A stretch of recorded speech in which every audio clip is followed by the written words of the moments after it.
Curiosities is a hybrid of many things. It's a very short cocktail party with appies, so while you're watching these talks, your stomach isn't grumbling saying, "Oh, we're going to ever go have dinner," because you are, and it's going to be fabulous.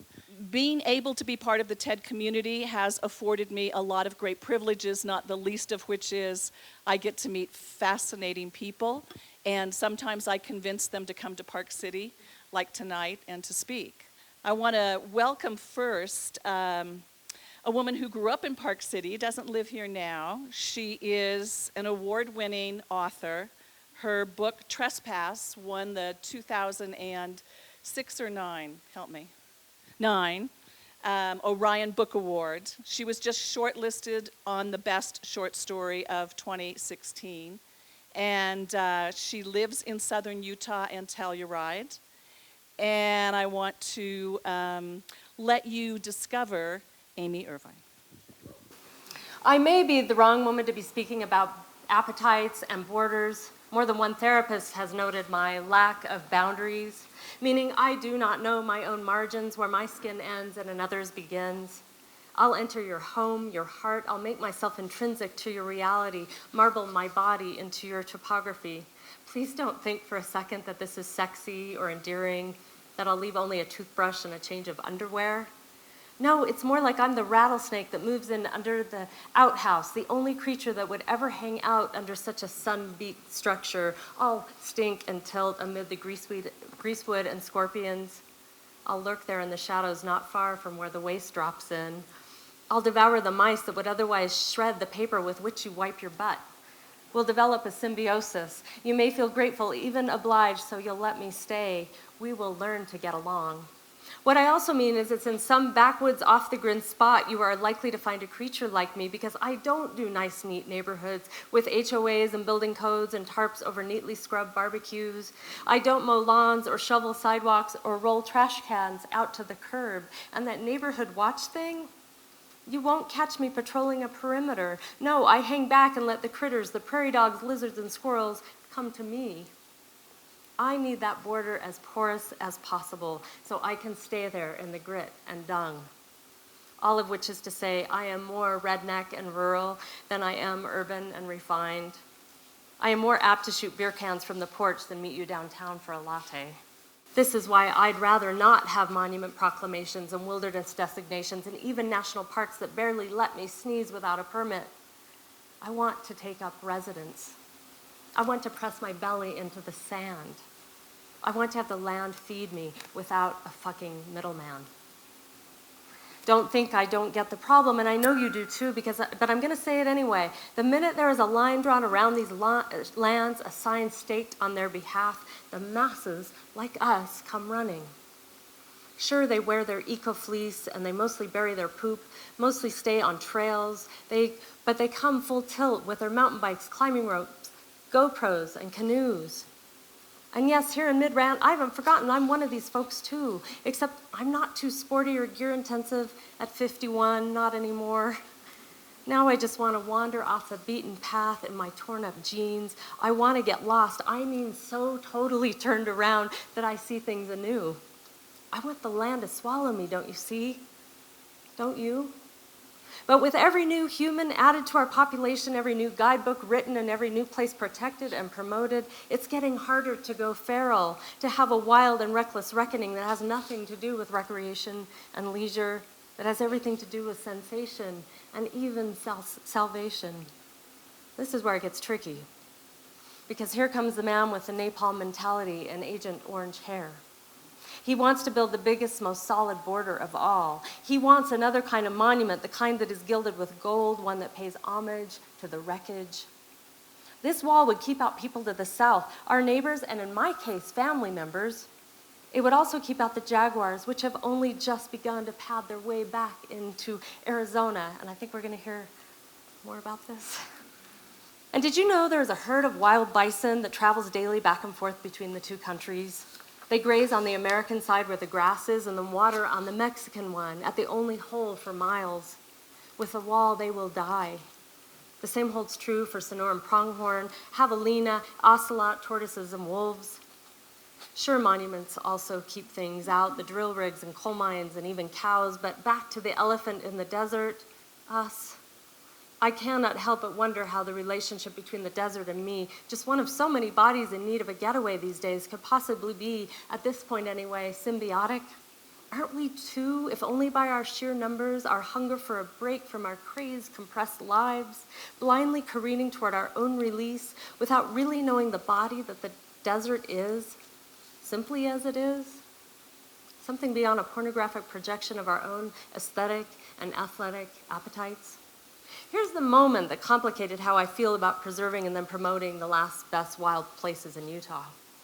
I was invited to speak at a book club in Salt Lake, up in Immigration Canyon, a place where I used to hike and actually hunt with my dad. And I followed the directions up there, and I was like, oh, I remember this shoulder, and there was a big gate there now, and I punched the code in, and the gate slid back, and I followed the directions up to a very large house, similar to what's here in this town, similar to what's in Moab, Foothills, and Telluride, places that I divide my time now. I pulled up to the house where the gathering was in my little Subaru, and they were very large luxury SUVs.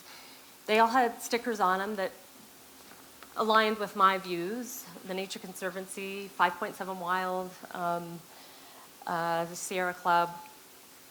And I went in, and there's this amazing spread, and it's not my first rodeo. I've been at these places before, and we do this almost weekly in our communities. There's a beautiful spread of imported wines, imported cheeses, imported grapes, imported shrimp, everything with a high carbon footprint. But at the end of the table, there's compostable silverware and plates and napkins and a blue bin for our recycling. Everybody greeted me. It was very kind. These are people I knew. We filled our plates and glasses, and we gathered in a great room fit for queens and kings. We discussed my book, which tells of my time living in rural southern Utah in the Red Rock among anti-federalist types of people.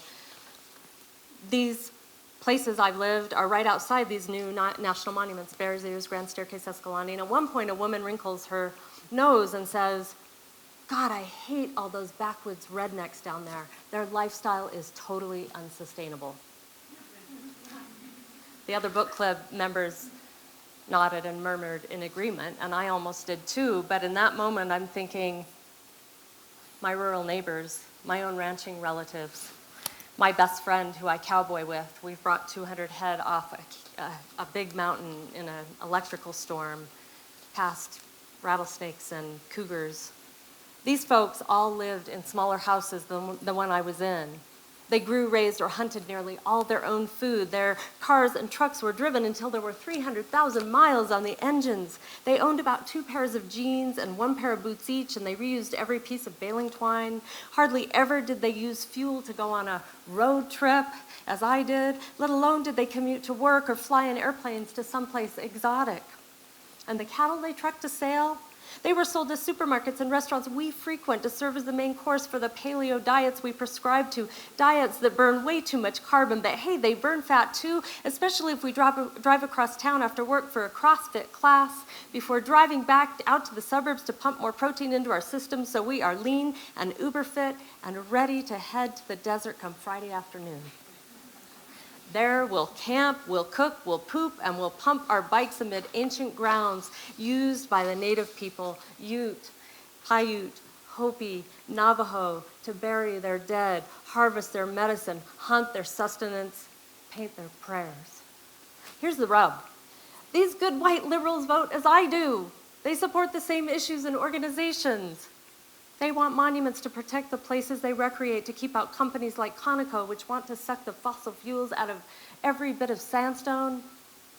But that gas will be burned by and large by our kind. To travel to the edge of and through Utah's public lands. Before that, though, we'll buy the latest Keen hiking shoe, just bought them for my daughter before her trip into Dark Canyon. We'll also buy the most precise Osprey pack. We probably already have 5 in the closet, and perhaps we'll even have it shipped second day air because we are working too hard, moving too quickly to find the time to buy it locally. And to justify the shipping expense, we'll probably add to our backcountry.com shopping cart a pair of smart wools, a few Cliff Bars, which is to say we didn't knit our own socks, we didn't make our own granola, and we sure as hell didn't walk to the Red Rock. The land knows this arrangement breeds no symbiosis. That really we merely want to get off on a body corralled and commodified. We are horses head to the barn. Our orgasmic need for release and relief eclipses that this is the living, breathing body of the beloved, the naked desert that has been demarcated, delineated, ribbed, we believe, for our pleasure. As a child on the great banks of the Green River, I once had to listen from the tent I slept in with my family to the hateful, crazed midnight rant of a man who had entered our neighbor's tent and put a knife to the mother's throat as the children and the husband wailed helplessly. By moonlight that seeped through the canvas, I watched my dad pull a loaded revolver from the duffel bag near his pillow, and in his white duofold long johns and boots, he slipped out into the night and strode to the other family's tent, where he took away the man's knife before forcing the guy back into the woods, all at gunpoint. That's what a redneck I am. Then he stoked the fire and kept watch until morning. All the while, the man circled our camp in a rage. But my dad wasn't always there, and as I took to the wilds without him, I chose not to pack heat. So there was that time when 3 ragged men grinding toothless jaws passed me and a female friend as we set up camp at the head of the Escalante Canyons. Beneath a dusky sky that bloomed spectral like a pale orchid, they circled around, slowing to a crawl, and with rebar-like necks, they craned to check out our situation. Christy and I had heard them turn around, so we were hiding behind my truck, ready to run for the canyon if they got out of their vehicle. We figured we could out-scramble them on the steep descent. Their window was down, and we heard as they debated whether they should stop, but it sounded like they were coming off their high, and this worked in our favor. We didn't sleep for a long time after they turned and hightailed it back to town for another fix. Sometimes one fucked up appetite suppresses another.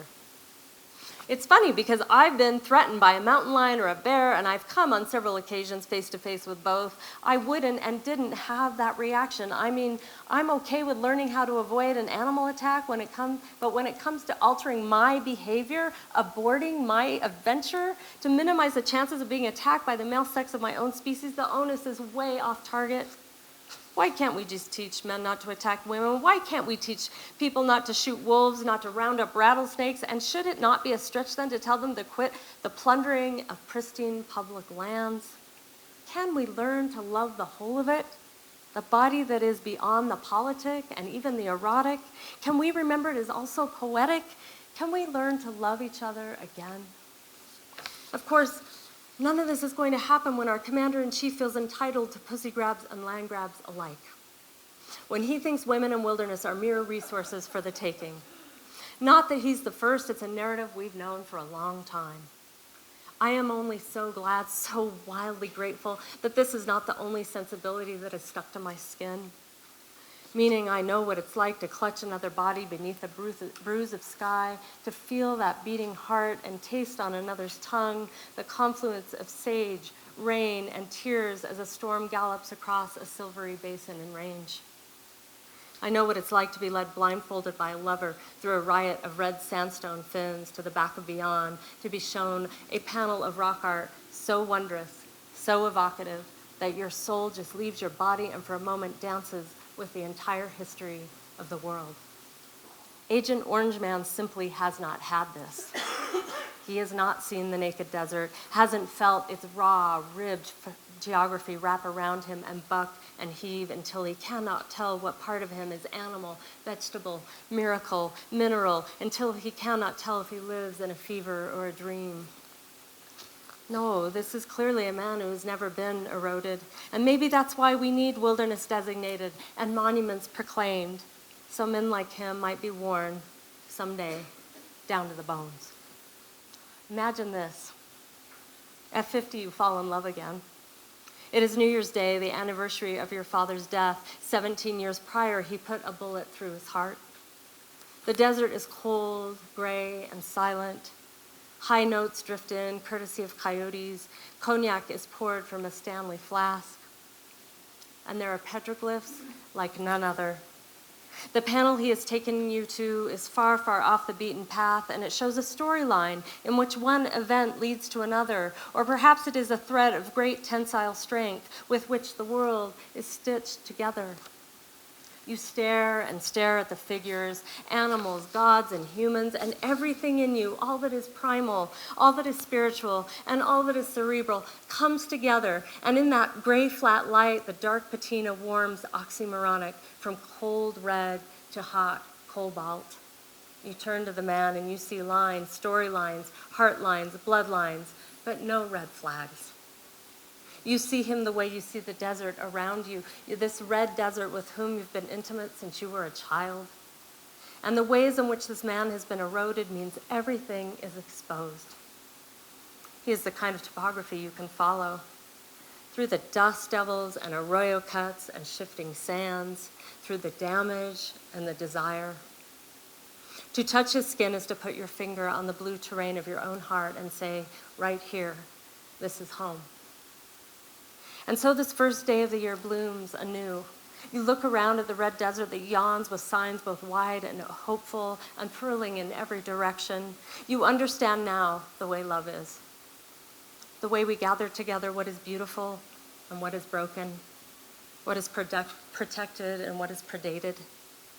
We love it with the whole of who we are, even after, especially after, the carnage.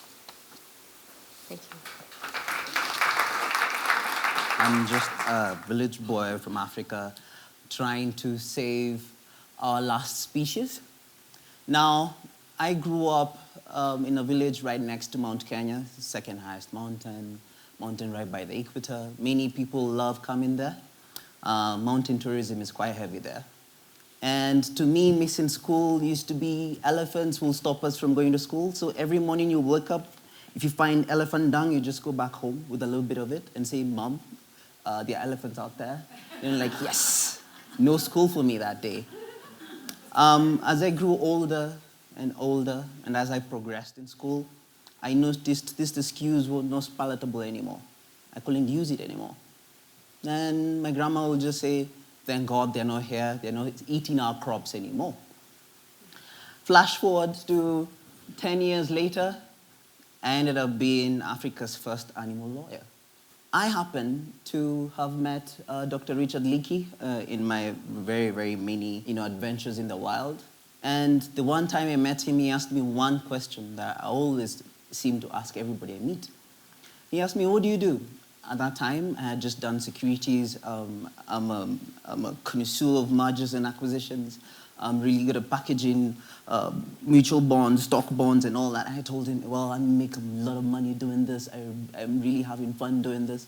Then he told me, Jim, I did not ask you what do you do for money. What do you do for Earth? What do you do for Mother Earth? And he threw me off. And I couldn't understand, what is this old man telling me? I do not do anything for Earth. I'm just taking. I ended up working for Wildlife Direct, which is an organization founded by Dr. Richard Leakey and currently headed by Dr. Paula Kahumbu. Many of you know Dr. Richard Leakey from his father and mother, Louis Leakey and Mary Leakey, who discovered Lucy in Lake Turkana in Kenya. He's a conservationist extraordinaire. Dr. Paula Kahumbu, Princeton University lecturer, and his protege. The one thing that we're very well known for is for having pioneered the destruction of ivory. It first started in 1989 when I was 1 year old. And we did the largest ivory burn 2 years ago, where we burnt 105 tons of elephant ivory. 105 tons of elephant ivory is around 5,000 to 6,000 elephants. Now, that is way more elephants than we have in our entire country. Who did all this poaching? We did all this poaching. And when I mean we, I mean African locals, people who live within and along wildlife, people who are supposed to be benefiting from the same resource, which is right here. No foreigner comes to poach our wildlife. They don't know the land like we do. So the question we have always asked is, well, how much loss are we taking from this, and where is all this stuff going to? So turns out, every day, in the time it has taken us to go through Park City, a new Chinese millionaire has been made today. They have around 300 million millionaires. With that comes around stupid money, rich money, crazy money. Crazy money, 3 times the amount of Arab money. They want to buy audacious things. I wish I could show you more photos where they have Terracotta Warriors made from Ivory. When we did the Hands Off campaign, we rallied around 5,000 youth into our streets to call to action the government to do something about this. So the government first was in denial, which is typical, and we don't have a crisis. The next week we brought in 4,000. The other week we brought in 5,000. And they realized, oh, this is such a big issue. We need to shine a light to it. So they said, okay, fine. How do we fix this then? So we told them, first, you need to purge corruption. Then they got angry. And then we told them, well, you need to change the law. That's the first thing they did. Now Kenya has the toughest law on earth. If you're found with Ivory, the price is life imprisonment. But who are we jailing here? So we ended up jailing the low-level traffickers, people who can't defend themselves, people who can't afford lawyers, for example, and left all the high-profile and high-level traffickers intact, untouched. What we did is we went back to the ground. We figured, hey, we are not going to sort out anything on a demand reduction perspective. They can pass as many laws as they want in China, but they do not have the goodwill to get rid of it. I kid you not. Google this. In 2014, President Xi Jinping smuggled Ivory on the presidential plane. That's how bad it is. So we figured we need to go back to the ground, we need to go back to the source and sort it out there. Here's Tim. Tim is I want to think, Africa's biggest supertasker right now. He's a massive elephant right off Mount Kilimanjaro in Amboseli National Park. 661 pounds of ivory is what he currently holds. Sometimes he can't bang his head or move his head because the ivory tusk is too big. So you'll imagine that he is prime prize for any hunter or poacher. Well, he is given round-the-clock protection, but here's the cut. Due to our efforts over the current years, poaching has gone down by 80%. But the biggest problem here has been we have not addressed human-wildlife conflict. So we raised around $40,000 to create a fence to keep Tim and his friends out. We set camera traps, and this is what we found out, that elephants have evolved. They've become more intelligent than us. I had to go and sympathize with my donors and tell them, I am so sorry, but this is what we found out. Just like you, they all laughed. Fences will not work. They stand no chance to these elephants. And they use their trunks because their trunks cannot conduct electricity. So no matter how much infrastructure we put into place, humans and wildlife will always have that close interaction and that conflict. That's still my fence. That's a 4-ton, 50-year-old elephant. At 3 p.m., they go and lay in wait until dusk comes in. And then at 7, they break the fence. They wreak havoc in all the fields. They destroy almost everything. While at the same time, all the villagers are retaliating against them. So by 6, they're back. And then they just go into the conservancy. You can't touch them anymore. Because we have a shoot to kill policy. If you're found inside the park, you'll be shot. The greatest threat to our wildlife right now is human-wildlife conflict. So we decided to implement and develop legal disruptive initiatives that will go into place to put in some little bit of rule of law in this. We figured out if we can make human and wildlife coexist, then we'll have solved this. And we'll have solved a couple of other problems too. We tried first to create a system that allows communities that live within and along wildlife to benefit directly from wildlife. So the tourism revenue take down there, a huge percentage of it goes to the community. The second issue was human-wildlife compensation, which I think people in Utah need to learn about. Probably your wolves will have a better life. What we decided is if elephants kill human beings, there's full compensation for that. If they destroy crops, full compensation for that. If they cause any amount of injury, there's full compensation to that, up to $50,000. So if I'm a farmer growing my potatoes and tomatoes, and an elephant comes and destroys all that, I'll be super angry because that's my money that's going. But if I know 30 days from now I'll be fully compensated, I will want that elephant to eat everything. So we found out that truly did work. Then working with the Maasai community was quite fascinating. We decided to target the women. Why did we target the women? They are the most powerful matriarchs in society. We noticed it's their sons, it's their husbands that are doing the poaching. But before a poacher will leave home, their mother will bless them. May you come back with fortune. May you not get killed by lions. So we decided to target the women, and that's what we did. So the first excuse they told us is they're poor. So we said, okay, fine. Your bidding is amazing. We can connect you with the best designers in the world, and you can make something out of it. We connected them, for example, this is the London Fashion Week where their bidding has finally showed up for the Elephantasia line. So we are connecting them directly with designers, and they're getting full benefit for it. Pro bono. We set up their companies for them. Those women were so excited that day. We brought them a registration certificate and their shareholder certificate, and we told them, now you're directors, you own your little piece of, of the profit. And they were so happy about it, knowing that these are women who are financially and emotionally disempowered by their men. The men finally came up to our office and they said, okay, fine, the women are making too much money and it's bringing us societal problems. Can we get in on this too? And we did. So many of them are community rangers, community scouts. They're helping us with desnaring projects. They're the first people, first responders whenever there's a human-wildlife conflict crisis.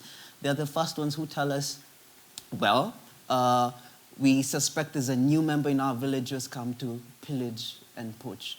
They are now cooperating with us, and that's how we can reduce poaching by 80%. Then we ended up taking the children, because we discovered, just like drug dealers, you have to get them young. We decided to teach them wildlife conservation as early as they can. Well, we noticed those kids, due to privilege, they only knew what was around them. They never knew what is out there, how it feeds into their greater social welfare, how it feeds into their financial empowerment. And we started teaching them. What happened is we started using them for citizen science projects now. Many people called it child labor, but I didn't call it that. What we did is we gave them cameras and took them to parks and taught them photography, drawing skills, and many other skills that are, ancillary to this. And they helped us count zebras, elephants, because all what they will do is we have this impressive software where all they have to do is take photos of the animals, we just compare them, and automatically we can count the elephants in a park or the zebras in a park. And we can measure just the rate of decline or the rate of increase of animals over time. And they ended up helping us with that. Now to the more boring work, which is what I do as an attorney. Well, most of you don't like lawyers, so I get that a lot. Is the Eyes in the Courtroom project. Well, how the Eyes in the Courtroom project started, it was purely by chance. I went to this court, and this was an Ivory case, around 200 kgs. The one policeman was being indicted for having corruptly aided and abetted in the trafficking of ivory. We knew the magistrate had been bribed from our sources and informers, and she was ready to dismiss the case. So I went in with my first generation GoPro, the ones that blinks whenever the battery is dead or almost dying.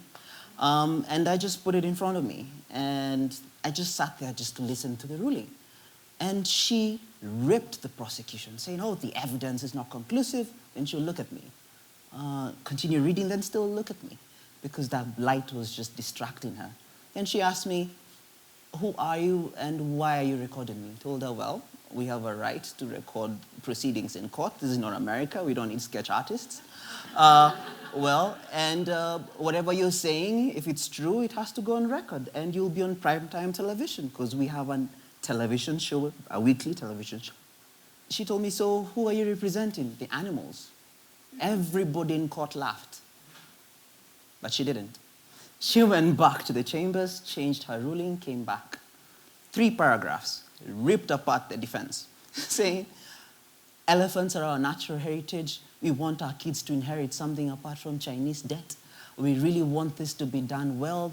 She gave the prosecution the benefit of doubt and gave them time to get their case together. And she did not dismiss the case. At the same time, the accused police officer just shouted and said, "Hey, I thought I paid you." So the bailiff covers his mouth and they pull him inside the jail. And then when we were going home, I was trying to deconstruct what has just happened. It wasn't me who made her become transparent. It was the camera that made her get transparent. Ever since we've been putting cameras in courts, we've mapped over 1,072 wildlife crime cases in 2016 alone. We have developed an iCourtroom app and system that allows us to map and monitor and track wildlife crime. We finally have a wildlife crime offenders database, pretty much like your sexual offenders database. Now we can track the recidivism and give people the penalties they deserve. I have 10 volunteer attorneys who go all over the country. The activity is purely donor-supported, though. But our biggest victory is this. In 2014, we led a media campaign. We put 4,000 youth in the streets to rally for the arrest of Faisal Muhammad Ali. Faisal Muhammad Ali is El Chapo of Ivory trafficking. He is the guy. He is the kingpin in Africa. He had trafficked over 6.8 tons of ivory just in 2014 alone. We don't even know how much he got to get away with. So, at first, he was protected by everybody, by government, by police officers, by the highest levels of officers. What we discovered is we put in 2,000 youth this week, 3,000 youth the other week, 5,000. It became a problem they couldn't ignore. So they said, okay, fine. What do you want us to do? Arrest him. So we arrested him. This is me in court liaising with the prosecutor who had totally been bribed out because he was trying to tank the case. But as a lawyer, I'll ask him, okay, fine, so why did you take this evidence and why did you leave this out? And he'll be like, oh my God, we have a problem here. If he doesn't raise evidence, I stand in court and raise that evidence because we have full rights to do that. In the same case trial, we watched and recorded, and we're making a documentary of the entire criminal trial process. And at the end of 1 year, he got the sentence of 20 years in prison and a fine of $200,000. This was him doing a gun threat sign to me immediately after he got his sentence. If it wasn't for the presence of the cameras in court, he would have walked. He will never have been brought to justice. This is how you can help us. You can help us bring wildlife offenders to justice.